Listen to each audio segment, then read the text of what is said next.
এবারে যে ভোট ফলাফল বেরিয়ে আসতে শুরু করেছে, এটা কিভাবে নিচ্ছেন আপনারা?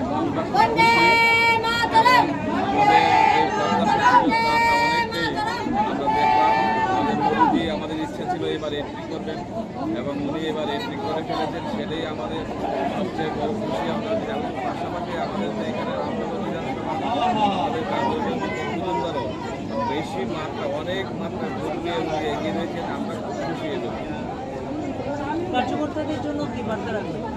কার্যকর্তারা আমাদের এমনিতেই নম্র স্বভাবের ভদ্র স্বভাবের থাকে। আর আমরা অনেকে ভাবছে যে আমরা এবার ইলেকশন জেতার পর কার্যকর্তারা কোনো রকম একটা ওয়েটগুলো করার চেষ্টা করে, কিন্তু এ ব্যাপারটা নয়। আমরা বারবার প্রমাণ করেছি বিভিন্ন নির্বাচনের পর, আমরা দেখেছি রাজনৈতিক সন্ত্রাস কোথাও হয়নি। সুতরাং আমাদের কার্যকর্তাদের বারবার এই কথা মনে করিয়ে দেওয়া আমাদের একটা অর্জনের ব্যাপার। তারা এইসব ব্যাপারে কোনো সময় এগোবে না, কারণ এটা আমরা প্রমাণিত করে দিয়েছি বিভিন্ন নির্বাচনের মাধ্যমে।